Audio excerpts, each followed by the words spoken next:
Hi, so welcome back to BIPN 140. So for the LO10 group, we talked about synapses and how they work, especially chemical synapses, and we focused a lot on the presynaptic side. So like this top part here, so how does a vesicle, like how do you trigger vesicle release? How do you trigger release of neurotransmitters?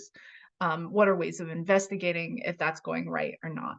So now we're going to focus on the postsynaptic side down here about that has all about the receptors and what they're doing when they receive that signal. And also as part of that, we'll go through all the major different types of neurotransmitters and what um, effects they have on the other side.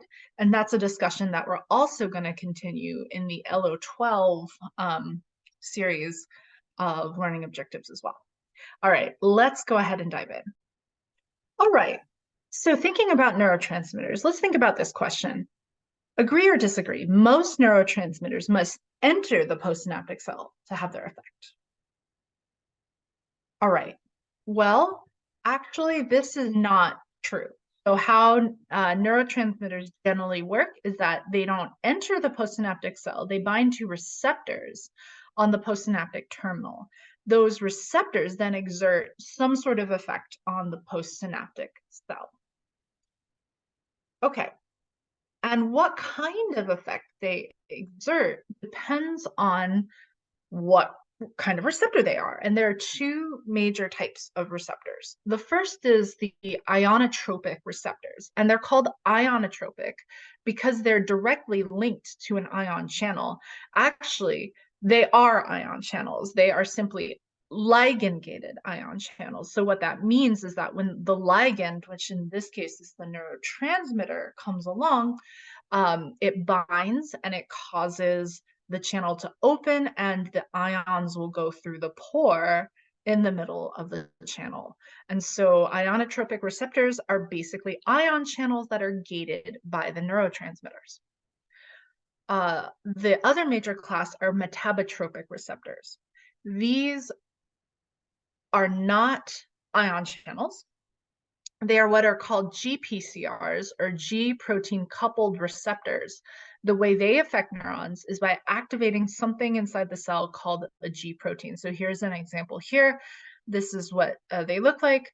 They will bind the neurotransmitter, and then when they do that, they will bind to and activate something called a G protein, and the G protein will go and cause various effects inside the cell.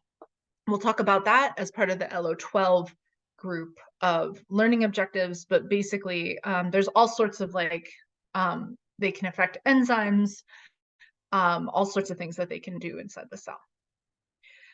And so if you look at ionotropic receptors in more detail, you can see here that they have a pore and they have a gate and they have a place for ions to go through.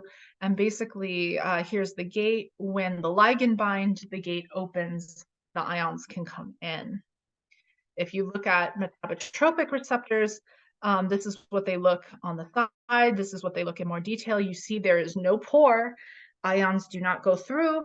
Instead, the ligand binds to the receptor, the neurotransmitter binds to the receptor, and on the other side, the G proteins will go off into the cell when they're activated and do various things. Here's that in more detail. So G proteins, they can increase or decrease levels of something called cyclic AMP. They can increase calcium levels inside the cell. They can eventually open a channel, but it's not direct. There's like kind of several steps here before they can go and open a channel, activate enzymes, and in the long run, they can cause changes in gene expression. What they don't do is they don't just immediately open a channel for ions to go in or out. So what do you think? Which type of receptor produces an effect more quickly? Go ahead, think about that. All right, it's the ionotropic receptors because we all know by now, hopefully, that when you open a channel, ions go through really fast. So because ionotropic receptors are directly an ion channel, they are fast. So they open fast, and we know ion movement is fast. So the effects start basically, the neurotransmitter binds, and within like 1-2 milliseconds, um, you get ions coming in, you get those ions causing currents, causes voltage changes, things like that. But that also ends when the channel closes, current goes away, that's the end of the effect. Metabotropic receptors, on the other hand, they affect neurons by activating G proteins, so that is slow. So the G protein has to like bind, activate, unbind, diffuse, go find its target, things like that is slow. But because it starts this whole like cascade of things, the effects can last minutes or perhaps even longer. Okay, well, that's all about the two major types of receptors.